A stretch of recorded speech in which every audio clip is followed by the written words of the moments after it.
क्योंकि आज पहली बार इस घर में उन्हें खाना मिल रहा था, वो भी स्पेशली घर की किसी लेडी के हाथों का बना हुआ खाना।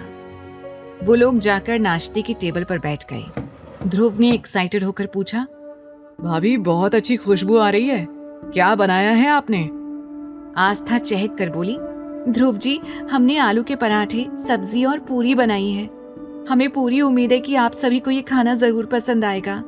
आप जानते हैं, जब हम गांव में थे तब ये हमारा फेवरेट खाना हुआ करता था और हम बैठते ही फटाफट से सारा खाना चट कर जाया करते थे। आस्था मुस्कुराकर एक ही सांस में अपनी पूरी बात कही जा रही थी और बाकी सब एक दूसरे को देखकर मुस्कुरा रहे थे। तभी दादाजी ने पूछा, अरे आकाश, ये अरमान कहाँ रह गया? जरा उसे बुलाकर लाओ, वो भी हमारे साथ नाश्ता कर लेगा।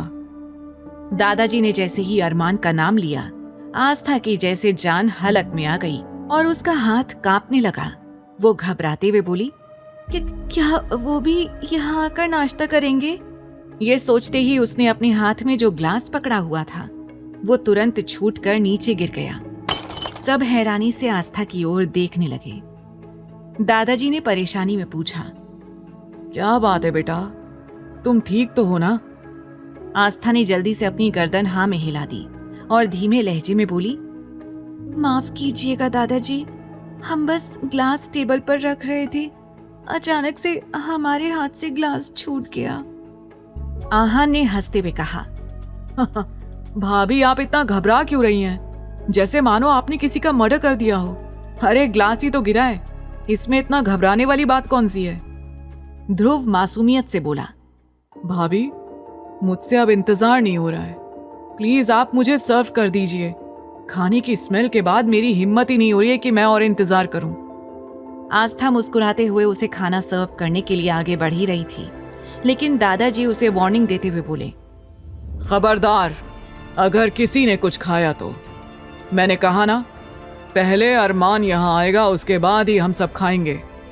दादाजी की बात सुनकर सब मुंह बनाकर आकाश की ओर देखने लगे, क्योंकि दादाजी ने आकाश को ही अरमान को बुलाने के लिए कहा था, लेकिन आकाश की हिम्मत नहीं हो रही थी कि वो अरमान को जाकर बुला सके। तभी दादाजी ने आस्था की ओर देखते हुए कहा, आस्था बेटा, ये आकाश तो मेरी बात सुन ही नहीं रहा है। एक काम करो, तुम ही जाकर अरमान को बुला लाओ।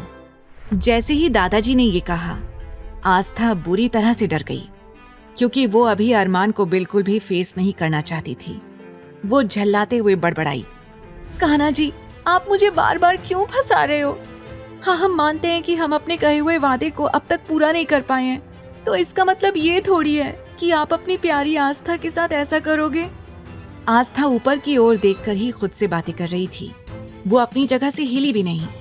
दादाजी आस्था को टोकते हुए बोले, बेटा अगर तुम्हें कोई परेशानी है तो मैं ही चला जाता हूँ। आस्था जैसे होश में आई और वो जल्दी से बोली, नहीं नहीं दादाजी, ये आप कैसी बातें कर रहे हैं?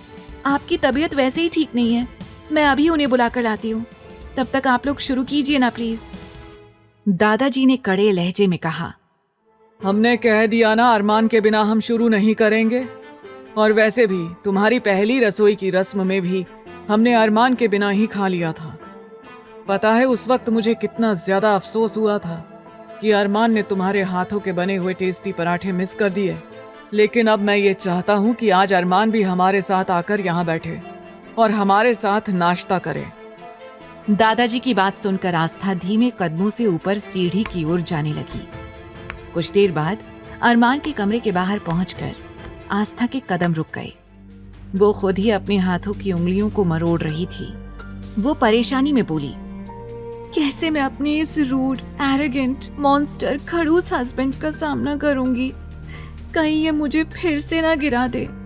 लेकिन अंदर जाने के अलावा मेरे पास और कोई रास्ता भी तो नहीं है। आस्था ने एक गहरी सांस ली और हिम्मत करके दरवाजा खोल दिया। दरवाजा खुला तो सामने का नजारा देखकर उसकी चीख निकल गई। सामने अरमान इस वक्त बाथरूम से नहाकर निकला था।